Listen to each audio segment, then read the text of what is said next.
Ouais, bonjour les copains, je suis super content de vous retrouver aujourd'hui. J'espère que vous avez la patate, j'espère que vous avez la pêche. J'espère que vous êtes au taquet comme moi. Aujourd'hui, on se retrouve pour un petit tuto. Alors, c'est peut-être pas un tuto, en tout cas, envie de vous expliquer un certain nombre de choses sur la pêche au ténia, notamment comment débuter, avec quel matos, et quel matos il vous faut pour vous perfectionner un petit peu plus sur cette pêche au ténia. On verra que j'utilise deux gammes de matériel. Je vous explique tout ça dans la vidéo. Et ça fait suite à la vidéo d'il y a une dizaine de jours, que je vous remets en lien là-haut. Vous voyez qu'on a fait un paquet d'espèces sur notre belle Normandie. Et je sais que ça a donné envie à beaucoup d'entre vous. Donc je vous explique les cannes, je vous explique les moulinets, tresses, fluoro.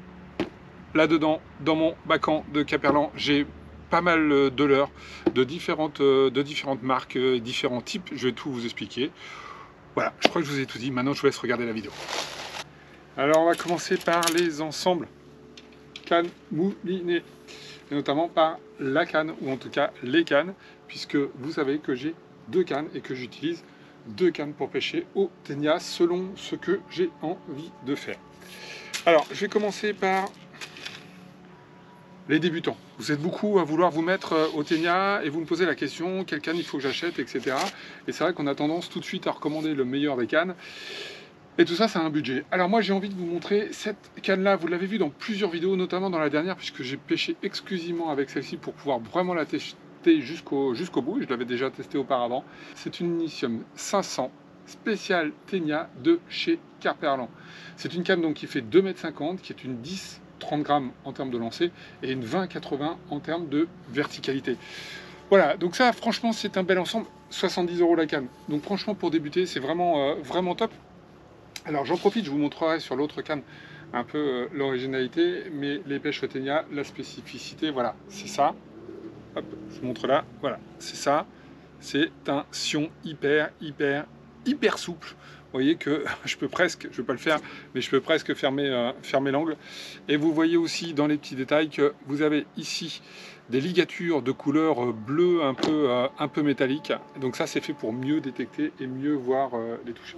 Franchement, c'est une très bonne canne. Je vais vous expliquer comment moi je l'utilise et pour quelle pêche je l'utilise. Franchement, c'est du très bon matos. J'ai été vraiment surpris en rapport qualité-prix. On est vraiment bien. Pour débuter, canne Caperlan. Vous voulez vous perfectionner, vous voulez aller plus loin, vous voulez être encore meilleur sur la pêche au ténia. Alors la mec, pour moi aujourd'hui, c'est Kawan. Donc Kawan, il y a toute une gamme, notamment la 3006. La 3006, c'est vraiment la canne cœur d'utilisation, on va dire, de chez Kawan. Alors, vous avez la même particularité, vous voyez que là, donc c'est argenté, donc on voit très bien les touches, et là, vous avez une souplesse qui est encore largement au-dessus de la Caperlan que vous avez, que je viens de vous montrer. Alors, en matière de spécificité, cette canne-là, c'est une 15-90, donc vous voyez une amplitude beaucoup plus large pour le ténia. Et quand vous pêchez en vertical, donc sur des caburas, etc., je vais vous montrer ces leurres là juste après, on est en gros sur du 30-110, voire du 30-130. Alors pourquoi vous allez prendre la 3006? 1, si vous voulez aller plus loin dans vos pêches. 2, vous allez l'utiliser notamment si vous voulez, si vous avez, ce qui n'est pas le cas en Normandie, des pêches où ça nécessite vraiment des cannes hyper tactiles. Je pense au pagre, dorade rose, dorade royale bien sûr, où là vous allez vraiment avoir besoin de quelque chose qui permet d'encaisser la touche sans que le poisson sente le poids du leurre et la tension derrière. Et là la 3006 va être au-dessus de l'Ilicium. Si vous êtes comme moi et que vous êtes en Normandie, donc on est essentiellement sur des pêches de dorade grise, ou sur des pêches de fond, comme vous l'avez vu dans la dernière vidéo, vive, carrelée, rouget, raie, roussette, voire émissol. Franchement, la Caperlan va faire largement le taf et vous pouvez vous contenter d'avoir cette canne-là, parce qu'on est sur des poissons où justement cet aspect tactile, cette délicatesse de la touche va être beaucoup moins flagrante que sur des packs, des dorades roses, etc. Donc en gros, voilà, des pêches de débutants, la Caperlan, des pêches un peu plus fines, un peu plus délicates, la Kawan. Des pêches où il y a besoin d'énormément de réserves. Je pense notamment à l'arrêt, par exemple. La 3006 peut être pas mal, même si avec une raie, vous pouvez arriver au bout quand même. Mais sur de l'émissol, sur des poissons comme ça, elle fera vraiment bien le taf. Donc 2 cannes, j'allais dire complémentaires, elles ne sont pas forcément complémentaires. Vous en avez une des deux, vous allez pouvoir vous éclater sur tous les poissons.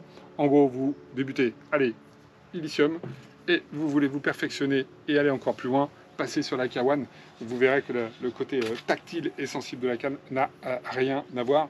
Donc mon coup de cœur, il va sur la 3006 pour les aspects techniques. Mon coup de cœur, il va sur l'Ilicium pour les aspects rapport qualité-prix.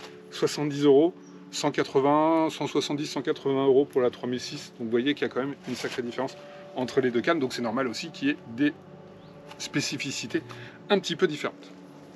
Voilà pour les cannes. Vous en avez dans d'autres marques. J'ai pas pu tout tester, mais celles-ci, vous les voyez très souvent dans mes vidéos. Et donc, celles-ci, elles sont testées et approuvées. Alors, moulinet. Moulinet. Là, vous avez un 5000, c'est un Stradic. Là, vous avez un 3000, c'est un Okuma ITX. Je vais vous en parler, c'est un nouveau moulinet de chez Okuma. Et là, vous avez l'intermédiaire, un 4000. Alors, là, vous voyez, j'ai un 3000 sur ma 3006 et j'ai un 5000 sur mon Ilicium. Pourquoi? Parce que la dernière sortie, on a recherché de la raie. Et donc, forcément, à partir du moment où je recherche de la raie, il me faut beaucoup de puissance. Donc, je vais monter sur des moulinets très lourds. C'est très exceptionnel de pêcher sur des moulinets aussi gros. Là, on est sur le nouvel Okuma ITX. En 3000, qui est un superbe moulin que je viens de découvrir. Ça fait 2-3 sorties que j'utilise, vraiment top. Vous savez que j'utilise depuis très longtemps les Inspira de chez Okuma. Et bien ITX vient remplacer cette gamme là, franchement au top. Bon, c'était une petite aparté sur les moulinets. Alors le 3000, il va me servir sur des petites pêches fines. Le carlet, la dorade grise, voilà, tous ces petits poissons, on va dire, hein, même si ça peut aller jusqu'à 2 kg, 2,5 kg sur une dorade grise, on reste sur des petits poissons que vous maîtriserez très bien sur un moulinet 3000. Et un 3000 dans la canne 3006, franchement, c'est un bel ensemble. Alors pourquoi je vous montre le 4000 d'Okuma? Tout simplement parce que la gamme 4000 va être un petit peu la gamme intermédiaire dans tout ça. Donc moi j'utilise Okuma depuis maintenant pas mal d'années et franchement c'est un rapport qualité-prix exceptionnel. Là on est sur des moulinets, vous trouvez sur Action Pêche autour de 120, 125 € par là à peu près. Je vous rappelle, vous avez 10% sur le site Action Pêche en mettant le code TINILA. Donc en gros c'est des moulinets qui peuvent vous revenir autour de un tout petit peu plus de 100 €. Pour la mer, c'est top. Le premier que j'ai acheté, je me suis dit, ça ne va pas durer longtemps. Il a déjà 4 ans.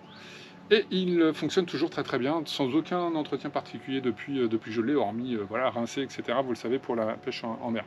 Bon, pour le petit coup de pub pour Okuma, je ne suis pas sponsorisé Okuma, hein, j'ai aucun avantage, je les achète tous chez Julien, chez Action Pêche.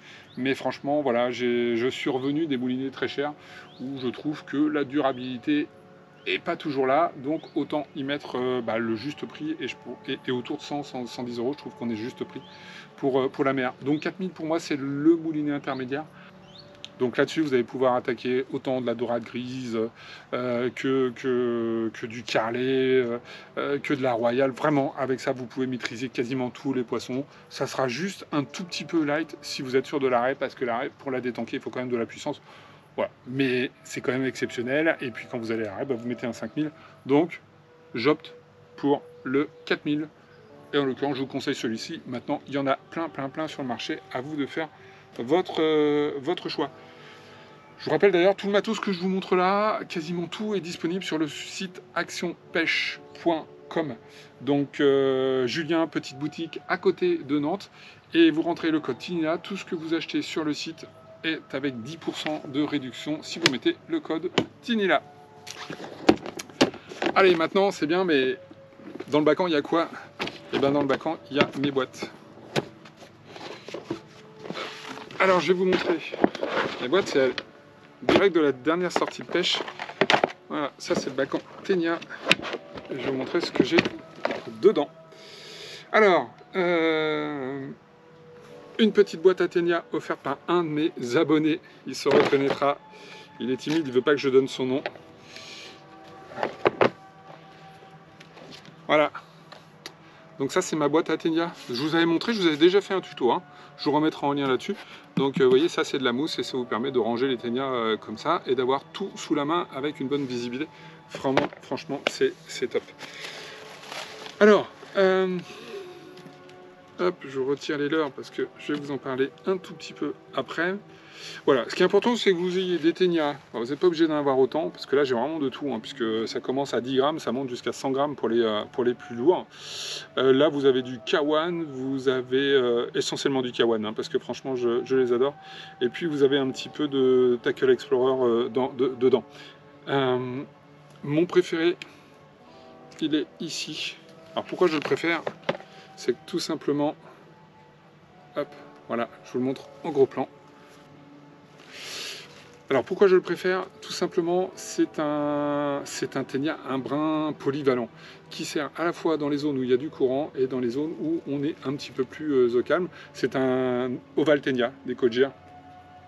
Donc vous voyez, sa forme, justement, elle est ovale, et ce qui permet de bien l'appuyer sur le courant, ce qui fait qu'il nage vraiment, vraiment bien dans le courant. Donc là, on est sur le ténia. Alors le ténia, je vous rappelle, un petit peu de technique, vous l'avez vu dans plusieurs vidéos que j'ai déjà réalisées. Le but du ténia, c'est que le ténia flotte dans l'eau. C'est pas de le faire tomber en vertical tout droit sur le fond, c'est vraiment qu'il flotte dans la couche d'eau, alors le plus près possible du ras du fond. Et donc on est sur une pêche à 45 degrés. Ça veut dire que quand je tiens ma canne comme ça, je mets ma canne à 45 degrés et le fil fait un 45 degrés vers l'eau. C'est-à-dire que le ténia part dans la couche d'eau. Si l'angle est trop ouvert, ça veut dire que votre ténia n'est pas assez lourd parce qu'il remonte trop dans la couche d'eau. Si vous avez un fil qui descend tout droit comme ça sous la canne, c'est que vous êtes beaucoup trop lourd puisque vous pêchez en vertical pur. Il y a d'autres leurres pour le faire, je vais vous les montrer juste après. Donc ténia, on est bien sur un faire flotter dans l'eau un appât naturel. On reviendra juste après sur les appâts. Donc ça c'est pour le ténia. Donc vous voyez, j'ai toute cette gamme là, donc on va osciller, c'est essentiellement des poids et des couleurs différents, parce que selon les jours, les poissons ne sont pas toujours sur les mêmes poids. Et parfois ils vont préférer du rouge, parfois du jaune, etc. Donc d'où l'intérêt d'avoir quand même pas mal de couleurs différentes. Je vous montre aussi, deuxième boîte, très importante, les Kabura. Voilà. Donc ça, c'est ma boîte à Kabura et à Bait Slider, je vais vous en parler juste après. Le Kabura, voilà comment il se constitue, je vous l'ai déjà montré de nombreuses fois. Donc deux hameçons, des petits flagelles qui volent dans l'eau et un poids qui oscille donc sur une petite tresse, enfin petite, une belle tresse sur quelques centimètres. Là, on est sur une pêche verticale, donc on va descendre tout droit sous le bateau, donc forcément vous serez sur des poids plus importants que ce que l'on peut avoir quand on est sur une pêche au ténia. Donc pêche verticale, on va descendre sous le bateau et on va juste avoir une animation qui va faire flotter les flagelles dans l'eau comme ceci, voilà, à plusieurs hauteurs selon le poisson que vous allez rechercher. Et très souvent, on met des petits appâts sur les hameçons. Ça, je vais vous en parler, après. Alors là encore, là, on est sur des Kabura, hein, donc tout ça, c'est distribué par Kawan. Vraiment, pour moi, c'est un peu la marque phare hein, qui fait les meilleurs. Voilà. Après, j'ai des couleurs et des poids, bien sûr, très différents. Ça va jusqu'à, voilà, là, on est sur un 120 grammes. Donc, j'ai des poids très différents pour pouvoir attaquer de nombreuses zones différentes. Et je commence à 15 ou 20 grammes. Bait Slider, je vous en ai parlé juste avant. Vous connaissez ce montage-là. Je vous ai fait un tuto sur ces montages. Donc là, on est sur le montage que j'appelle à émissol, en fait, qui me sert pour l'émissol et pour l'arrêt. Donc là, c'est tout simplement un bon bout de tresse sur lequel le poids du bait slider va pouvoir coulisser sans aucun problème, avec au bout un traînard et un hameçon. Et puis vous avez dans cette petite boîte les montages bait slider classiques. Donc classique, c'est pour le crabe. Donc hop, vous voyez, je vous montre en gros plan. Donc la graffe qui permet de mettre le crabe et les deux hameçons que vous allez mettre à la place des pinces. Vous avez déjà vu des tutos, notamment sur l'émissol l'année dernière, qui vous permet de voir comment on monte là-dessus. Là encore, vous voyez que la forme, elle est en forme de bateau. Donc là, on est sur un leurre qui est fait pour descendre sur le fond et le poids du leurre, comme ça, va pouvoir glisser vraiment, vraiment.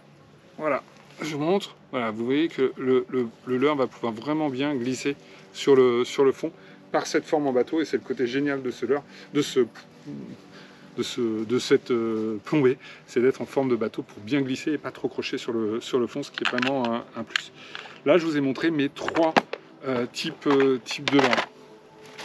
Vous débutez, vous n'avez pas envie, vous n'avez pas les moyens tout simplement aussi d'acheter 50 000 leurres différents. Moi, je vous conseille de commencer à ce moment-là par le plus simple, c'est un Kabura. Vous prenez un Kabura comme celui-ci, et avec ça, vous allez pouvoir vous éclater. Techniquement, c'est plus simple aussi parce qu'on est en vertical, et vous allez voir, vous allez faire de très belles pêches. La dorade grise adore, la raie adore, tous les poissons de fond adorent ça. Si vous frottez le fond et si vous décollez un tout petit peu, vous allez choper d'autres poissons, dont le bar, qui raffole aussi de ces petites choses-là, qui ressemblent à des calmars, des poulpes, qui font partie de la nourriture de tous ces poissons. Donc, pour débutants, là-dessus. Si vous avez vraiment envie d'aller plus loin, de faire du multi-espèces et autres, là, vous rentrez dans la gamme. Vous rentrez dans la gamme Ténia. Voilà, et si je vous en conseille un seul, donc hop, Oval Ténia, pour moi c'est le meilleur compromis qui vous permet d'attaquer des zones de courant, des zones où il y a moins de courant. Donc ça, c'est distribué par Ecogir, et il y a tous les grammages. Donc là, c'est à vous de voir en fonction de la zone où vous pêchez. Toujours le même moyen mémotechnique, 1 gramme, 1 mètre d'eau, ça vous donne à peu près la base. Voilà pour les 3 types de leurres que vous allez pouvoir utiliser pour la pêche au ténia. Et pour terminer, on va passer aux appâts. Alors les appâts, c'est simple, vous les avez vus dans nos dernières vidéos. Ça va être en fonction du poisson que vous utilisez. On va dire qu'il y a quand même un énorme pivot qui est le filet de maquereau, qui passe partout, qui plaît à tous les poissons. Et vraiment, c'est vraiment le 180 degrés de la pêche. Vous allez pouvoir toucher beaucoup de poissons. Mais ayez aussi, vous pouvez aussi pêcher avec de la sèche. Donc c'est un peu la saison en ce moment de la sèche. Et ben, congeler des lamelles de sèche, vous en servirez toute l'année. Ça sera vraiment top. Bien sûr, le bouquet, la crevette, le gambas. Voilà, ça c'est des appâts qui marchent très bien sur tous les poissons. Vous pouvez aussi utiliser de la coque, ça marche très bien sur tout ce qui est dorade, et notamment sur les Kabura que je viens de vous montrer. Une petite coque sur chacun des hameçons. Vous allez voir, vous allez faire énormément de poissons, dont de la vive, de la grande vive, voilà, qui est un poisson sur lequel il faut faire attention, c'est dangereux, mais qui est excellent et puis qui est sympa vraiment à pêcher. Voilà les 3 appâts que j'utilise, les 4 appâts, maquereau, sèche, gambas, bouquet, etc. Et puis coque, c'est les 4 appâts que j'utilise le plus. Tout ça dans les acides aminés, vous avez le baku, donc vous pouvez utiliser, vous l'avez en poudre, vous l'avez en liquide. Vous pouvez faire tremper quelques minutes dedans, ça va renforcer l'attractivité de vos appâts naturels. Je peux vous dire vraiment que ça fait la différence. N'hésitez pas à le faire. Après, vous pouvez aussi faire des montages autres. Et des montages autres, je vais vous montrer quelques petites choses. Vous avez la Crazy Craw de Delalande qui est excellente pour monter sur un ténia. Voilà, je vais vous montrer ça sur mon Noval Ténia. Donc on se rappelle, hein, ça plane à l'envers, une crevette. Voilà, vous mettez ça comme ça. Dans l'autre côté, vous allez mettre votre assist hook dans le ventre. Voilà, je l'ai monté un petit peu à l'arrache, mais voilà ce que ça peut donner. Voilà ce que ça peut donner. Ça nage super bien dans l'eau. Je peux vous dire qu'il y a énormément de poissons qui vont venir manger cette petite chose-là. C'est en plus imbibé d'acides aminés. Donc ça, c'est vraiment des montages que vous pouvez réaliser et qui vous permettent d'aller au ténia quand vous n'avez pas d'appât naturel. Parce que l'appât naturel, ça a 2 inconvénients. Un, c'est pas toujours donné, et sauf si vous les pêchez vous-même. Donc faites des petites réserves de temps en temps. Et puis 2, on les a pas toujours sous le coude, donc ça peut être un peu compliqué. Donc vous avez ça. Vous avez aussi l'ançon ZX de Delalande. Voilà, c'est un petit lançon. Pareil, ça se monte vraiment très bien. Clac. Voilà.